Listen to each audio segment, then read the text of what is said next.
Hi and welcome back, history fans. I'm Mr. Archibald, and here we are to talk about the Iron Horse, the rise of railroad in America. So, the first railroad that was chartered in the United States was the Baltimore and Ohio, known as the B&O. It was started in 1827 and was started as a direct result, a reaction to the building of the Erie Canal that helped make New York the powerhouse metropolis that it is. Baltimore starting to see its star fade a little bit, given the fact that New York was beginning to eclipse them economically, chartered the railroad to move into the interior to be able to bring goods from the lands west of the Appalachian Mountains into Baltimore. That way they can make their economic activity greater there in Baltimore. Soon, other railroads were being financed and were able to compete with canals for transportation fees, and this basically was the death knell for the canals. The Erie Canal was so successful, it started up a huge wave of canal building, but virtually none of the other canals did anywhere near as good as, none of them did as good as the Erie Canal, and most of them were bankrupt within 20 years, largely because of the railroad. You see here the B&O railroad system, starting from Baltimore here, stretching west, with one of its centers in Cincinnati, another of its centers in around Pittsburgh, and eventually stretching all the way up to New York. The B&O was one of the first major successful railroads in the United States. But it was not the only one, because many other railroads would follow suit, seeing how successful the B&O was. Following the Civil War, the first transcontinental railroad was formed on May 10, 1869. By then, railroads were crisscrossing the United States, and the number of railroad lines jumped dramatically. For instance, in 1860, we had 28,920 miles of track. 30 years later, we have 163,562 miles of track. You can see the progression here. From 1830, where you have a very small line here by Baltimore, a few others here in Pennsylvania. Here in 1840, you see several lines stretching out, B&O stretching out a little bit there too. By 1850, you have lines stretching all the way out into Ohio, some into Georgia and Alabama, isolated lines in Mississippi and Tennessee and Illinois. By 1860, almost all of those have been connected together. And you see here the vast dominance that the North had versus the South in rail lines, which is one of the key reasons why the North was able to defeat the South, not only because they had more men, because they could more quickly move those men wherever they needed them, making use of the vast rail lines in the North. And it was easy to isolate the southern rail lines because there were so few that by capturing a few key parts, you could basically paralyze a lot of the rail lines in the South. By 20 years later, in 1880, you see this vast stretch of rail lines. Obviously, we have our first transcontinental rail line, which happened in 1869. By 1880, we already have a second continental line that is stretching down through the South. We have the startings of a third up here, through here, and connecting here into the Pacific Northwest. By 1890, multiple transcontinental rail lines, a vast network of rail lines throughout the Midwest and the Plain States, through the South, even into large areas of the lands out west. As railroads grew, they greatly strengthened the American economy because they made goods cheaper. As shipping costs were reduced, as they dropped, things became cheaper. Travel became safer and cheaper. It became much easier to travel throughout the United States. What would take months a few decades earlier now could take less than a week. Shipping times greatly reduced. Not only were shipping costs reduced, but times reduced. Instead of waiting weeks or months for your product to be delivered, you would wait just a few days to have your product delivered. Also, communities that previously were isolated grew more connected to the larger society. And so you have a breakdown of the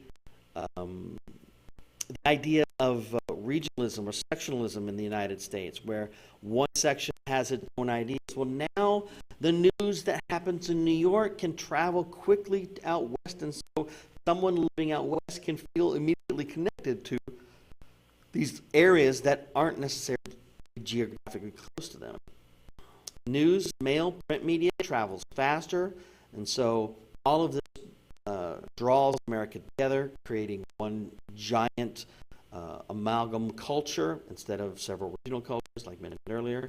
And of course, the railroads employed hundreds of thousands of people, not just directly. I mean, there were hundreds of thousands of people that maintained the trains and drove the trains, and conductors and porters and people who built the railroads. But there were also people who built the rails. There were also people that that had several service industries, like restaurants at these stops, newsstands at these stops, hotels at these stops. All of those businesses depend on the railroad too. So much like today, where the United States economy is dominated by the housing market and the auto industry, where nearly, they say 1 in every 8 jobs is in some ways dependent on the automobile industry. I would say that at least that much is dependent on the housing industry as well, probably more so. Today, we have those engines driving our economy. Back then, it was the railroad, because if your job wasn't directly related to the railroad, chances are really good that it was indirectly related to the railroad and that it was dependent on the success of the railroad. Another benefit was the creation of time zones. In 1883, the railroads synchronized their watches and committed to 4 time zones in the United States, and that led to global creation of time zones as well. Many local communities protested. They said, "How dare the railroads tell me what time it is? By God, I know what time it is." But it didn't matter, because the influence of the railroad had already latched into American society. People were so connected to how the rail moved people and goods on a synchronized time that eventually people just surrendered and said, okay, railroad time is good enough for me. Popularity and growth. Some towns owe their very lives and existence to the prosperity of the railroad. For instance, Abilene and Dodge City, Kansas, were cow towns, depend on hauling beef back to east. Denver's mining industry Denver would not be the city it was if it had not been for the railroads being able to haul out the ore, bring in other people. One of the biggest winners was Chicago. We look at Chicago and we say, wow, big city, awesome city. But it wasn't always that big. In fact, cities like Cincinnati were formed far earlier than Chicago, and Chicago is far bigger than cities like Cincinnati. Chicago was, by 1840, Chicago was a small town of 4,470 people. By that time, Cincinnati was already the queen city of the West, okay? But as Cincinnati declines, Chicago gains. How? Because of the railroad. Because of the strategic placement of the railroads and its location on the Great Lakes, it was able to utilize those forces to become a major shipping and manufacturing center. You see here on the graph on your right here, from 1840, 4,470. By 10 years later, 29,000. By the beginning of the Civil War, Chicago was a city of 100,000 strong, making it one of the top cities in the United States. By 1870, 300,000. It had almost tripled in that decade. By 166%. In 1880, 500,000 grew by almost 70%. By 1890, it grew to over 1 million people, 118%. By 1990, by 1900, almost 1.7 million people were living in Chicago. A huge, tremendous amount of growth in a very, very, very short amount of time. But with great power comes lots of problems. For instance, as the railroad growth exploded, it began to use its power in not so nice ways, sometimes abusing people that worked for it. Some examples of this were Pullman towns. Pullman towns were towns that were basically built around large factories that were used to build the Pullman luxury cars.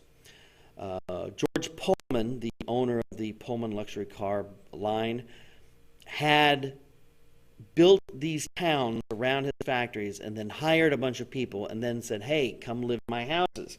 And people were like, great, I don't have to walk so far to work. This is great. And Pullman spent a lot of money and did a lot of great things. But also, Pullman extracted a lot of those money back out of his people by giving them only one place to shop, his own shop, by allowing them basically all the services that were provided by Pullman were ways for him to basically extract the paychecks that he had paid them back out of them through either rent or through groceries or through everything else. And eventually people began to realize that it was very hard to get ahead because basically they were just breaking even every time. And that was okay as long as they were breaking even. But we'll learn later that when times are tough and Pullman cuts salaries but doesn't cut the rent, yeah, people have a big problem with having their wages cut by 25%. But hey, the room and board still stays the same.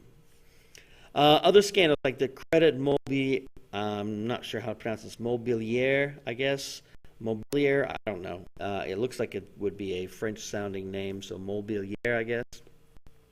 The Credit Mobilier scandal, in that the Union Pacific stockholders basically granted their own separate company the contracts, and this was government-funded money contracts, to build tracks at 3 times the normal rate and then pocketed the profits. So basically they set up their own company and they said, hey, look, we have this company, it'll build the tracks. Great, let's grant them the contracts to build our tracks. Fabulous, let's pay them X times 3 to build the track contract. Wait, X times 3, what, you're going to pay 3 times? Shh, just do it. Let's go with it. It's okay.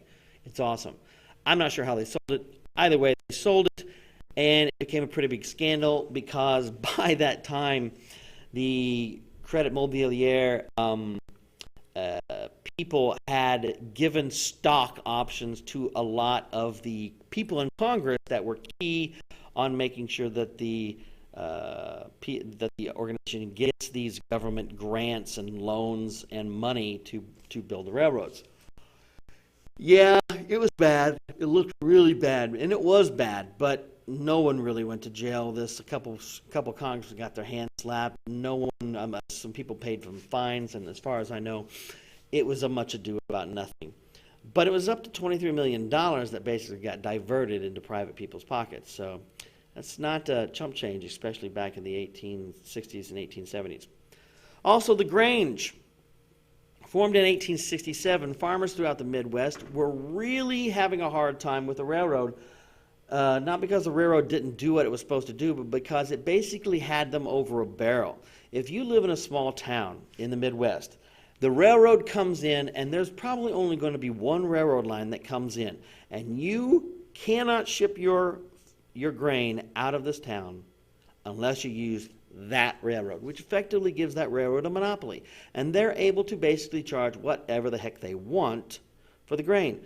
As a farmer, though, you've got loans, you've got bills, you cannot afford a rate being jacked up at the last minute to ship your own grain, especially since it's grain. It doesn't last forever. If it doesn't ship now, it's going to rot. You've got nowhere else to put it. A lot of farmers were really upset at this. The railroad people said, hey, it's the cost of doing business, that's what it costs for us to run this train to this little one-horse town. I'm sorry that you and, the dozen farmers that live here only have us to ship to, but, that's just how it is. Well, that wasn't good enough, and so they formed the Grange. And they used their influence to elect sympathetic congressmen to the state houses, and these state houses, especially in Illinois, basically succeeded in breaking the monopoly, at least temporarily, of the railroad by passing what they call Granger laws.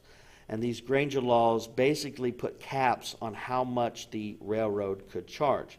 Now, the railroads eventually fight this and eventually win out against this, but for a while there, the Grange doesn't go away. It continues to fight, and eventually, several decades later, the railroad monopolies are broken and there is some regulation placed on them.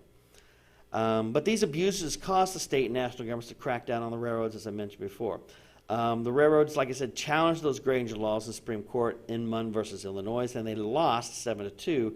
But that was overturned in 1886 when the Supreme Court limited that decision, saying that only Congress, not the states, could regulate commerce that crossed interstate between lines. So interstate commerce, which constitutionally falls under the purview of Congress.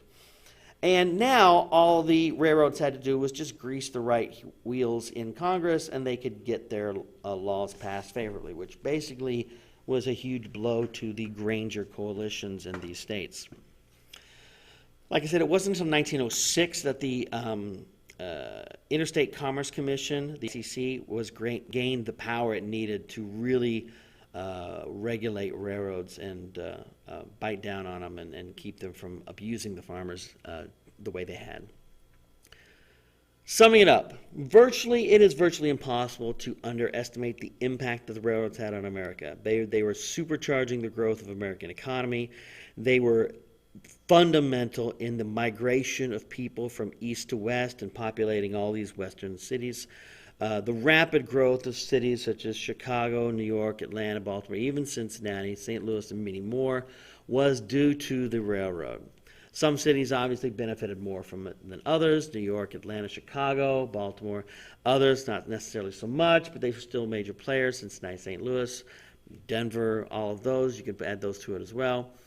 But this is the legacy of the railroads. This is the era that is largely seen as the golden age of railroad. This, and then also in the 1930s and 40s, which is like the last hurrah of railroads before air travel takes over and finally puts the end to railroads as the only or the king of the means of transportation. Okay, that's all I got for you today.